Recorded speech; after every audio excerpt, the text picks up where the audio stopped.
Good morning, everyone, and welcome. I'm just realizing, yeah, it's like a magic button when I press record. I realize there's something wrong with the setup. So here we go for a bit of Joe Locke's practice. Let's take right hand in fist, left hand straight. Tuck back that thumb with feet together, hands together, and we salute. Lovely. Let's open our stance, please, and we go into the four corners. Breathe. Relax. So I often, no matter what style of Tai Chi I'm doing, um, I would do Chen style warm up or just a little bit of Chen style warm up anyway. It's a habit and a routine, and I just like it. It's a way to ease the body in to movement, but it's also a way to kind of settle the mind, um, and just a regular practice like this can be very centering in general. Um, so do whatever warm up it feels right for you, but definitely warm up, especially in winter time. Even back in my 20s, when I was first studying Tai Chi, I found that if I didn't warm up, I would injure. I would go to do a form, and I mean, I wasn't badly injured, but it would hurt. Tai Chi's not meant to hurt. So let yourself unwind.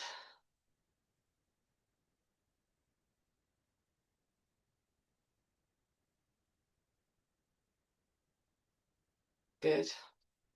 Okay, so let's change direction. And if I'm doing this for myself, I would often do a wee warm up before I do standing practice. Not always, but even with standing practice, I think it is beneficial to do a bit of movement beforehand. And I would often, nowadays, I just set the ball in motion and go until I feel I've had enough. So I might actually do maybe a couple of hundred in each direction, but build it up. As I say, Grandmaster Chen asks us to do 500 in each direction. And the masters want us to reach towards mastery. They want us to attain what they have.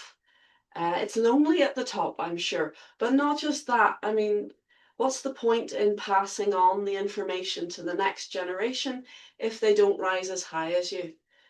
So we want you to attain the good stuff.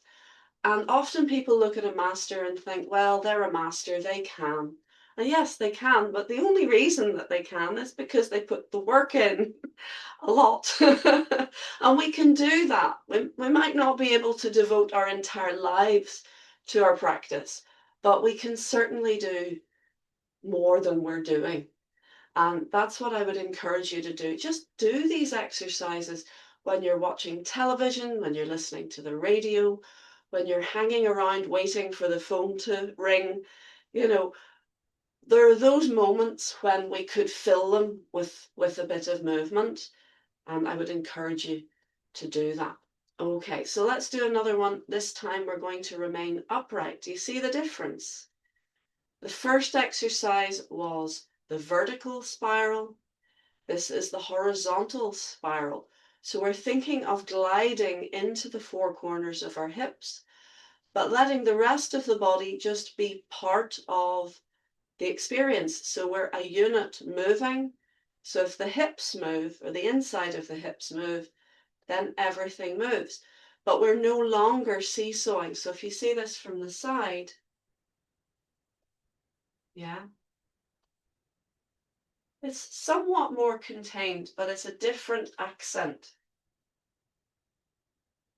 Whereas before we were, seesawing like this. Now we're just upright. Let's change direction, please. Now, these movements might seem very basic, very elemental, very boring, but if you want to be a good practitioner, lay the foundation by doing this stuff. This is how Master Chen, Grandmaster Chen, says he improved his practice beyond measure. Not by practicing fiddly bits or doing long sequences of form, but by reinforcing the very basics. And I would say in any practice, that will be true. So if you want to improve your violin playing, practice the basics. You know, it doesn't have to be boring. You can find a way to make it interesting. And it's an internal journey. So it's not just about putting your body through the paces. It's about listening, feeling, and letting go. And your body is an incredibly complex little machine. Have we done both directions? No. Change it out. We have? Your hand's off screen, Tony, so all I see is the arm going up. We have. Okay, good. Let's go on to one leg. All right. So yes, the movement might be the same, that we're trying to repeat again and again, but your body internally is never the same twice. It is a hive of activity. You've got all the blood flowing, you've got muscles contracting and releasing. Change direction, please. You have all these organs doing their jobs continually. You have just amazing amounts of activity. You have your digestive system doing what it does. Shake out, please. You have all these friendly symbiotic bacteria doing what they do in your digestive tract. Other side, please, circle. And change direction. So your body is never the same, let alone from one day to the next. It's never the same from one moment to the next. And so as we do these repetitive practices, it's an opportunity for us to take a deep dive into the internal hurly-burly of what's going on inside us. So I want you to listen and feel deeply as you do these repetitive movements, to feel what is going on. Just open your awareness completely and go, what can I feel? What is happening? And not just observe it and be with it, but let go through it. The action of letting go, let's do a stretch, please, kicking it out, stepping down. The action of letting go through your structures and through every sensation allows your energy gates to open. Good. Tony, other way, please. You come underneath as you go forwards and lift. That's it. Yeah. Okay. Not sure if it was me seeing it wrong, but you're doing it right now. Good. Okay. Forwards and back. So listen to your body as you do these practices, and you will never get bored because your body is never the same from one moment to the next. Let's bring the hand down to just above the knee.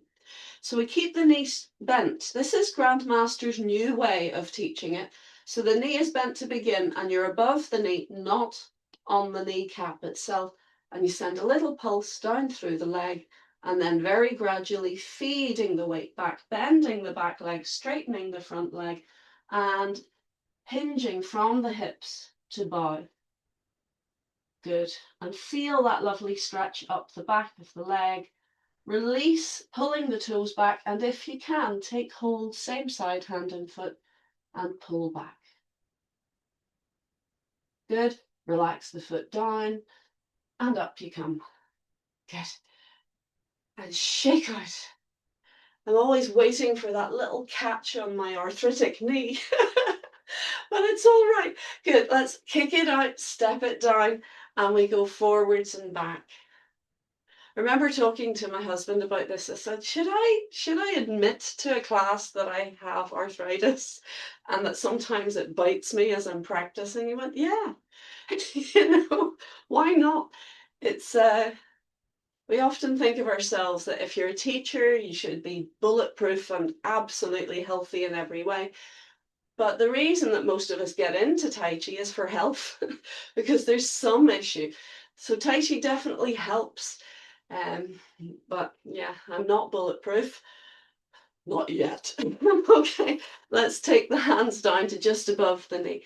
And again, we start with a little pulse, just going down into the foot, and then gradually feeding the weight back, stretching the front leg, bending the back leg, folding forwards. Breathe. Pull the toes back. Take hold, same side, hand and foot. So we're encouraging the leg to stretch.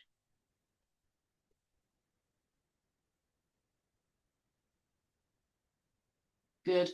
Foot down, feed the weight forwards. Lovely. And ease from your stance. Do you feel warm? I do. I'm in my winter weight trousers. So open the door. So very good. So let's do just one more little warm-up exercise. We open our stance and we'll do a wee twist in the waist and pat and breathe.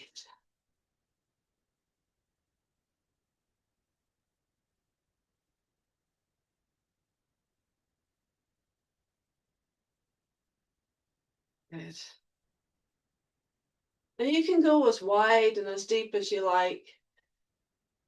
Grandmaster Chen often talks about 3 levels of practice. So he says soup, pasta, pizza. I tend to sit around pasta, and he's not actually talking about food, he's talking about the depth. So if you wanted to, you could really go for it. And this is what you'll see the masters doing. That's pizza. It's heavy. Good. But then pasta and soup.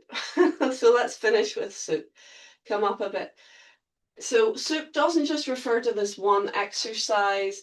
It's any practice. You choose the level that you want to go to on any one day. So if you're feeling delicate, why would you push yourself to even do pasta? Just any practice is good practice. If you're feeling full of the joys and you want to push yourself, why would you do pasta? Go for pizza. Really go for it. But we're encouraged to play and be responsive to our needs on the day. So mix it up a bit. Even on one day, you could have a go at all 3. But as I say, I gravitate towards middle ground, but that's not always appropriate. Just do what you can. Good, and relax. Well done. Okay, so let us do the first 3 movements of our 7 stars in rotations Qigong, which is your open door 5, your heaven and earth, and your heaven, earth, and man, as Master Locke calls it. And then we might skip ahead today to our Immortals form. So we might not cover the Phoenix form today at all. We looked at it, I think, in quite a lot of detail for the last few sessions. So let us begin. But before we actually go into form, let us do a little Wuji. And as you can see, if I peel up my little clown trousers, we have an open-toed stance. Now, this is a Taoist version of Wuji. The Chen family would do their Wuji with their feet together, and they say if you have to, you can have a little opening. Master Locke encourages us to be at about 23.4 degrees from the center line on each side. So you're looking at nearly 45 degrees ish. Yeah. Okay. So lengthen up, please, through the top of the head, chin slightly down and back, and allow your body to release, to hang and relax down.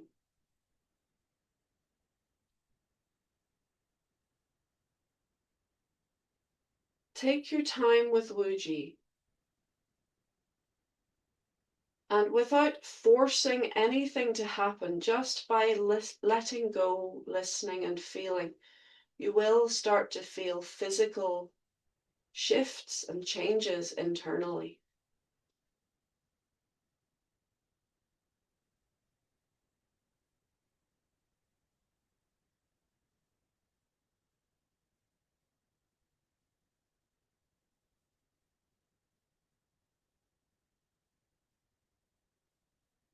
Very good. So this is our Wuji. But actually you can do Wuji in an open stance as well. This version with the heels together and the toes apart is very natural. It feels comfortable, hopefully, for your body. But actually I'd like you to open your stance now and turn your feet so that you're now parallel. I'll come into center there. Okay, so you can also do Wuji like this. Continue, please. Check posture. Chin slightly down and back, and allow everything to release. Feel the pull of gravity on your bones, on your organs, on your physical weight.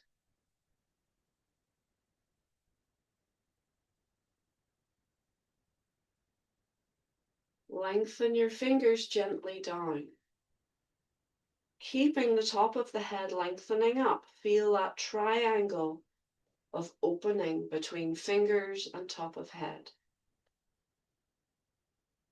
Feel all the structures between have a little bit more space.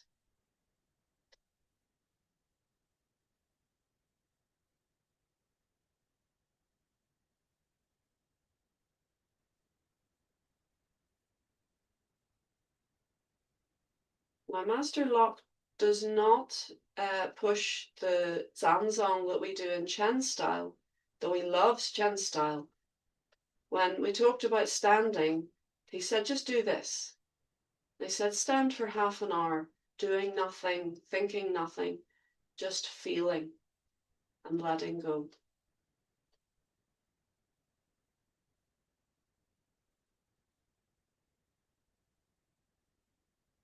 And in our hour-long classes, we rarely do that. When you're with me, we rarely do that because it only leaves us half an hour of practice. But I would encourage you to take on the challenge and do some standing. Master Lock even goes as far as to say stand for half an hour before your practice and stand for half an hour after your practice. So there you go. That's an hour of standing plus practice. That's a committed routine. But any that you can do is good. 2 minutes, 5 minutes, it's all money in the bank. So let go.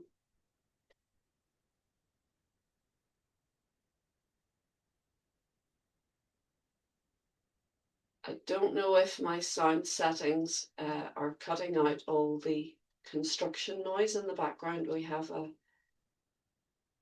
neighbour is putting an extension on, so apologies if you hear lots of machines. But whatever you hear in your environment, let that become the music of the world around you and let it flow through you. Don't let it disturb you, it's just part of the experience. Let's begin our open door 5. Are we ready? Start.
posture, relax to center.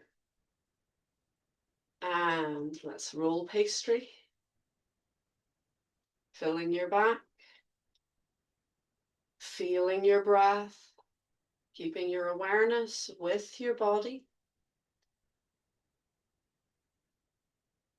You may notice sometimes I close my eyes, certainly in these sort of simple movements. And again, it's just to be able to focus more internally and feel what's going on without the distraction of all the visual noise. And that's fine, you can do that. The sort of general rule of thumb is if you're not moving your feet, you can close your eyes. Just for safety. Okay, let's make our circles, turn the waist.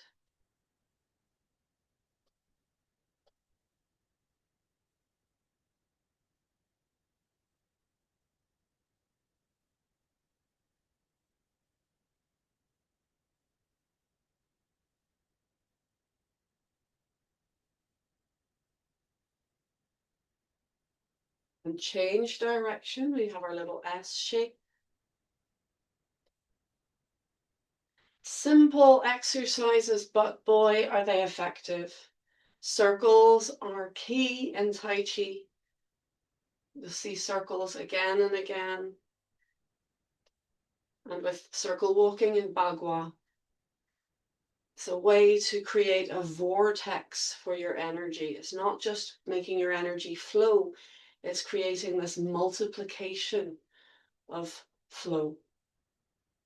Good. Let's turn palms and draw in, float up, expand. Very good for the spine. Very good for your organs. You're getting an internal massage as we twist the waist. You're wringing out your organs.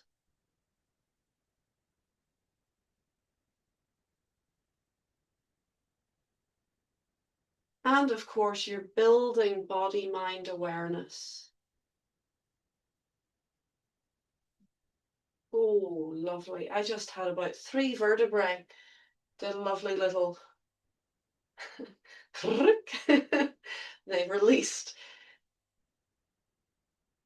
Good, let's change direction. I notice when I do this, my natural instinct is to do it quite quickly. If you look at my husband doing this practice, he likes to go very slowly. I don't think there's a right or wrong. It's just how your body feels, how your personality interacts with the content. And it could also be how your physicality is coping with the content. I think slower is actually more intense. Good, let's come back to center for movement 3. Open, take a deep breath, gather as much chi as you can. In, point to the eyebrow corners, down the face and neck, and open, point in, turn, point around your feet, up the back of the legs, around the waist, cover center. Check posture. Relax down into your belly and breathe.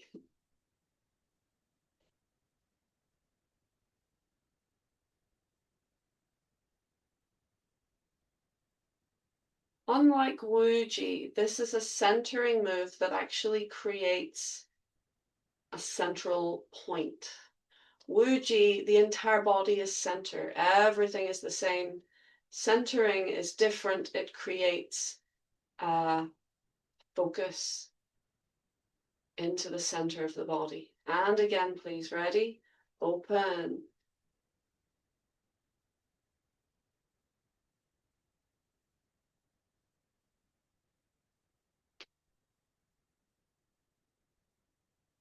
Up the back of the legs, around the waist, cover center. Good. I'll show you side view. Relaxing to belly.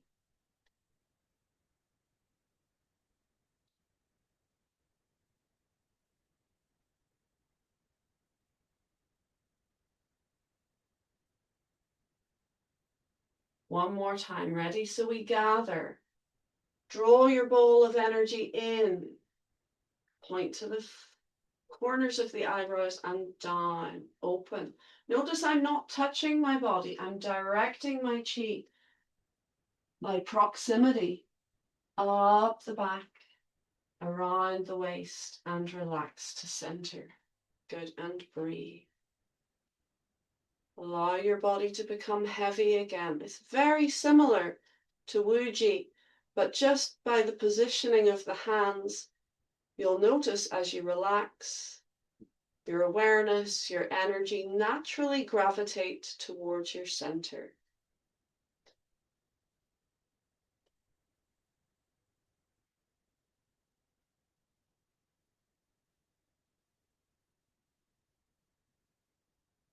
Very good. Relax down.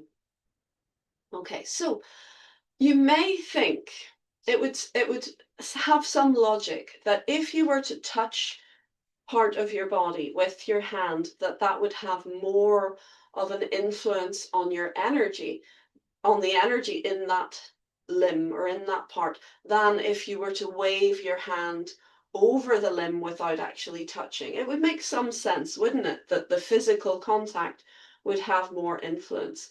Let's try it. Can you rub your arm, please? Just rub your arm gently. Do a wee massage up and down the arm. What do you feel? Do you feel your energy? You might do to some extent, but I would argue you're actually feeling the physicality of touch. You're feeling the gross sensation, as in the obvious and unavoidable experience of the touch. So actually it's very, very difficult. I mean, I could, as I was doing it, I could actually feel some energetic something going on. However, let's try it differently. Let's now try to skim above the arm without actually touching it and feel for any sensation, feel for any energetic anythingness. Do you feel the difference?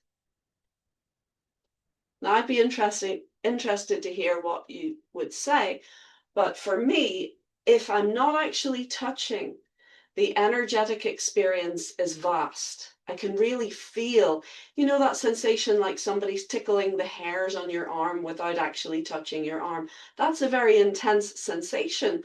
It's subtle, but it's intense. So when we don't actually make physical contact with our body, so for example, when we're doing the last exercise, we're not making physical contact, but we are in proximity of the body and we are focusing, directing our energy with the physicality. We are directing with the center of the palms and we're directing with the fingertips like laser beams. So we're actually having a profound effect on the energy, which goes far beyond the physical external surface of the body. So if we were to touch the body as we did that, all you would notice, all you would be able to feel, or at least the majority of what you can feel, would be physicality as opposed to energy. So energy is subtle, but it is also a powerful sensation in itself. It's asking us to use our subtle sensory perception rather than our gross sensory perception. So we want to use that throughout our Tai Chi practice. In every way, we want to listen and feel with our entire body. And so when you go to do a movement, you're not touching your body, you're influencing the energy subtly but powerfully. So let's take that now into our form as we do our Immortals crossing the sea. Okay, are you ready?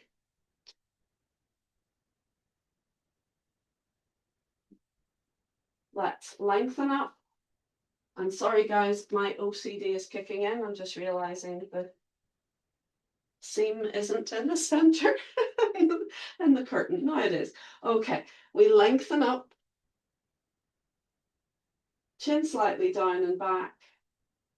Lengthen the fingers down, and the first thing to do is nothing. Wuji.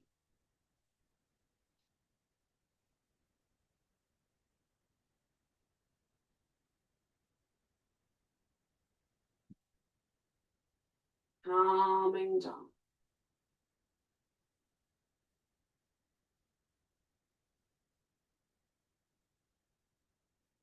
Listening behind.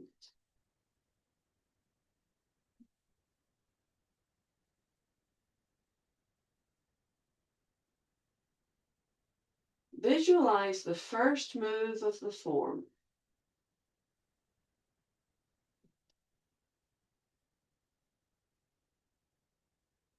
And now we'll begin. Ready? We scoop. Left hand under. Expand, push the heel out and step. Emerging dragon.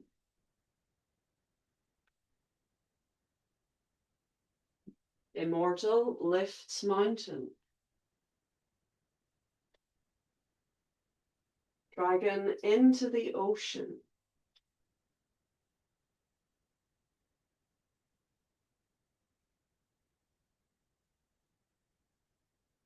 Dragon tiger confrontation.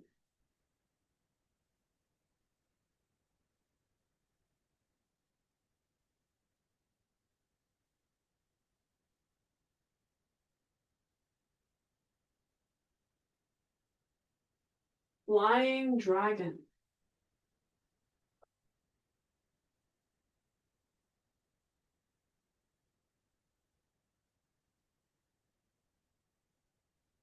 Taming the flood.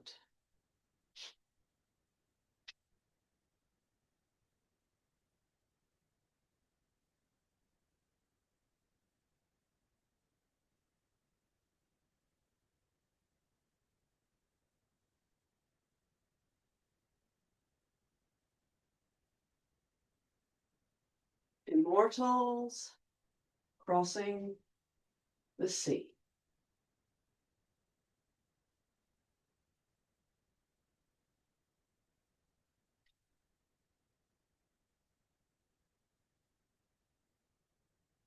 Bending the flower stalk. This is actually physical here. You want to touch arms against arm.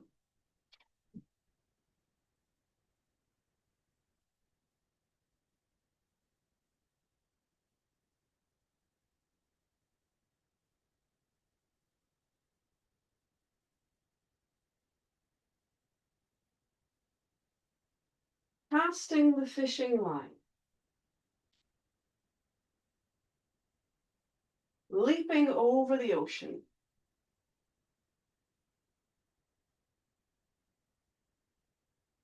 Beyond shadow.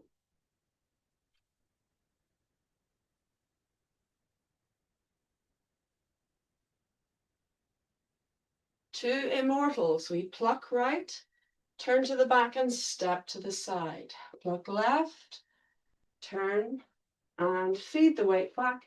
Pluck right. I'm always miles away here, so I'm going to come forward. Okay.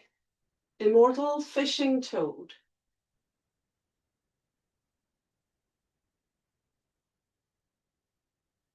Keep circling.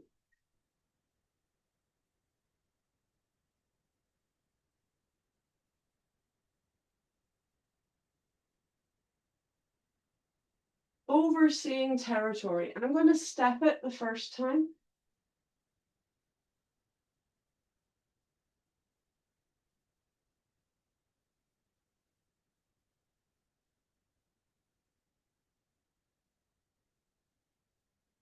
Immortal sacred sword.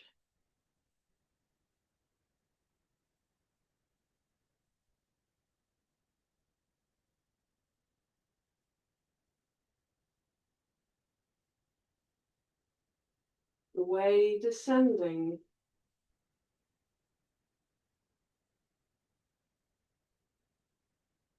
And close.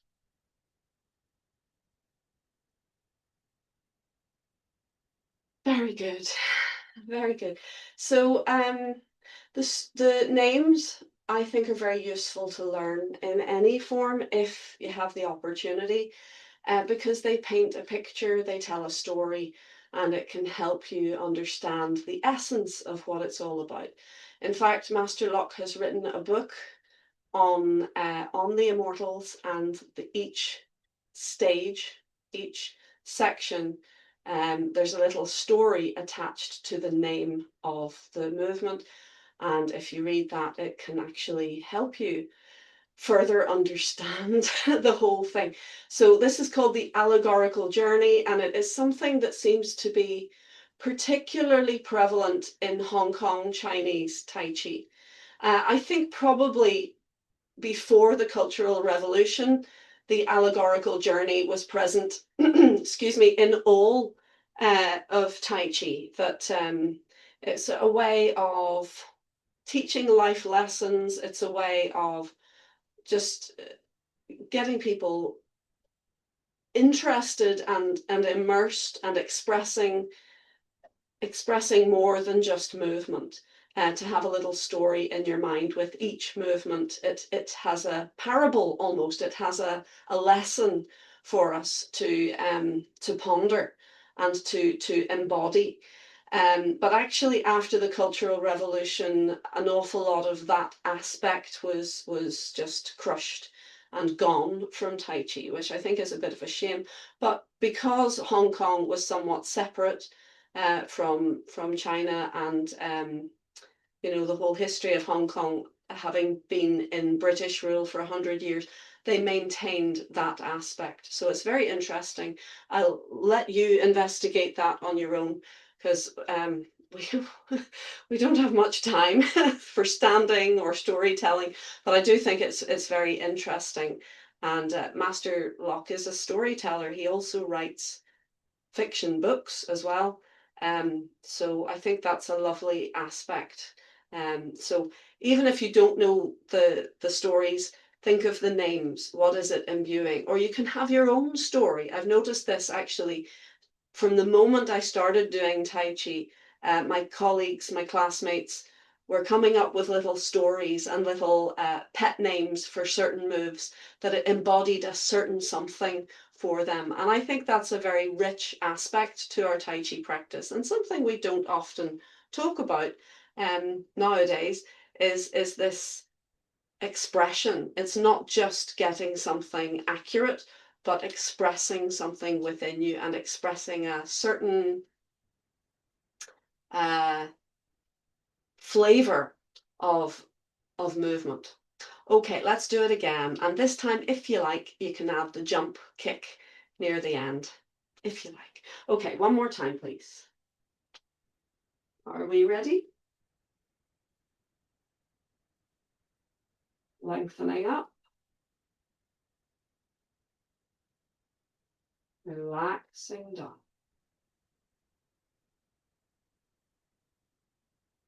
Let's do it silently this time.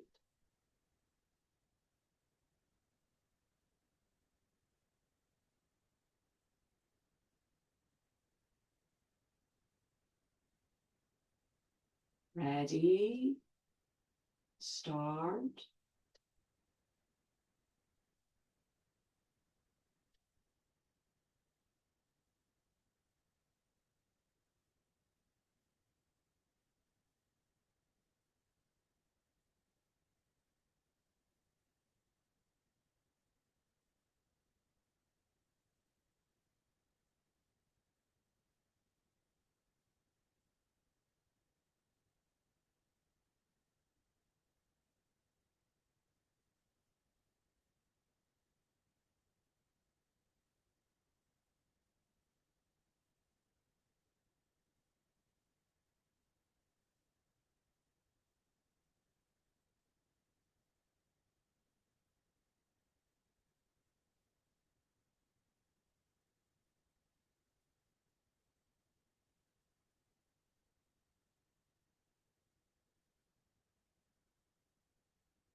Get a little closer. Keep going.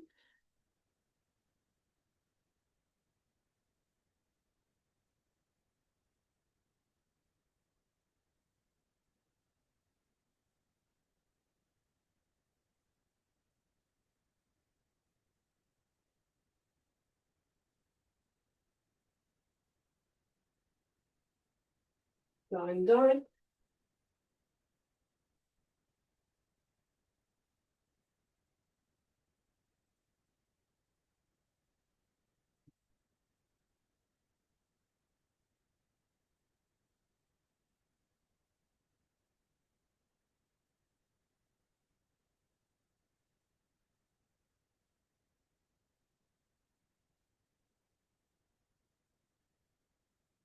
Just for a moment, stand. Listen to your body. Notice your heart rate, your breathing.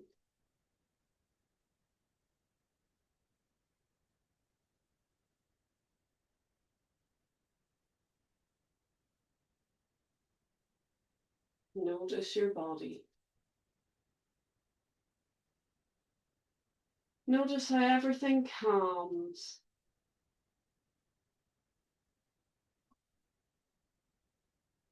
And heels out. Very good. Very good. How did you get on? Yay. Good, good. Well done.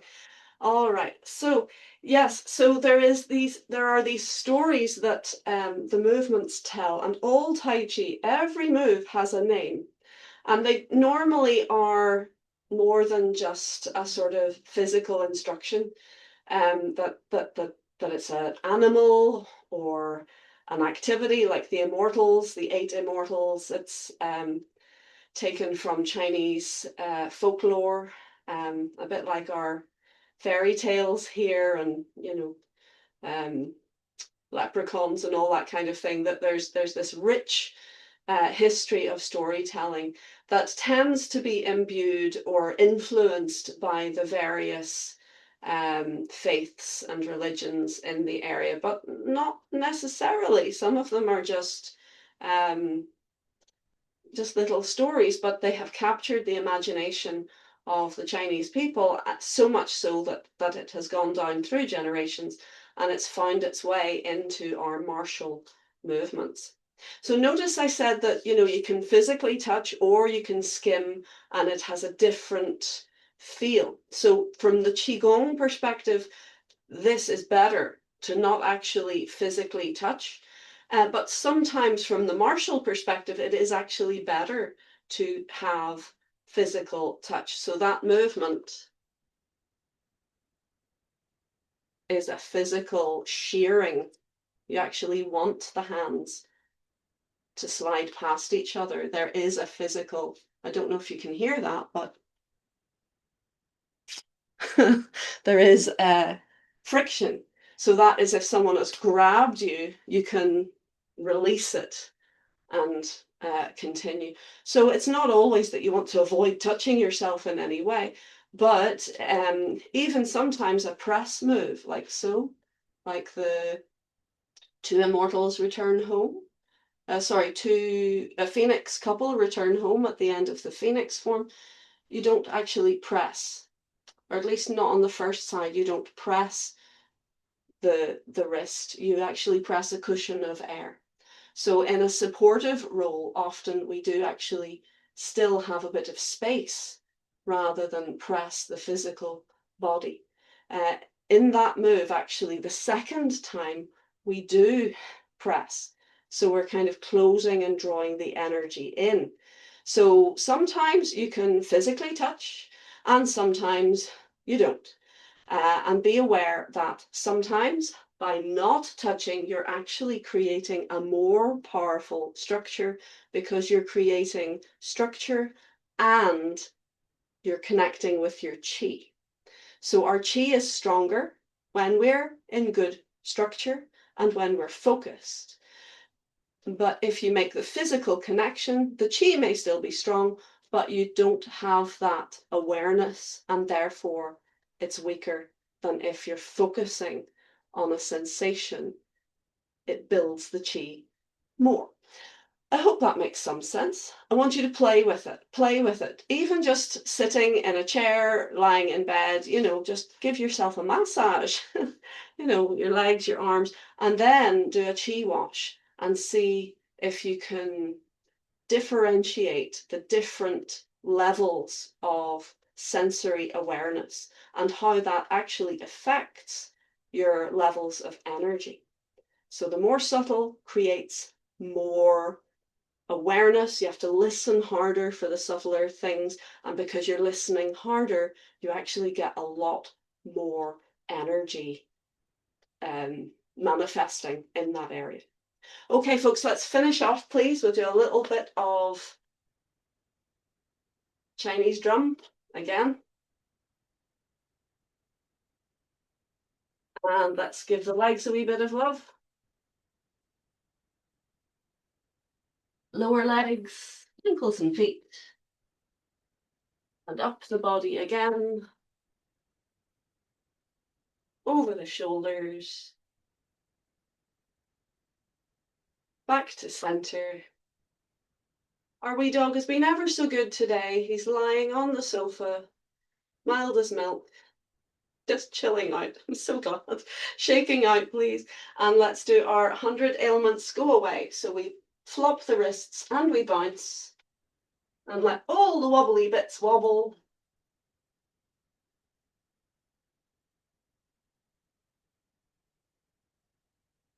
Good, and relax down. And just for a moment, stand and feel the internal landscape. Breathe into your body.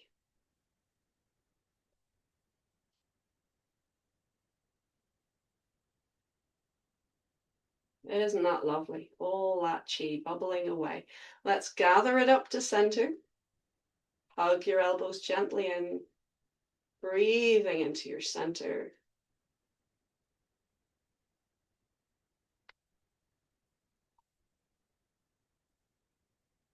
And feel your energy is stronger.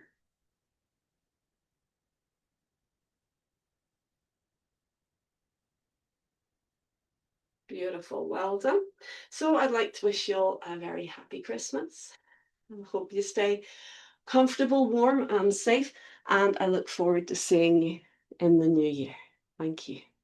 Keep practicing.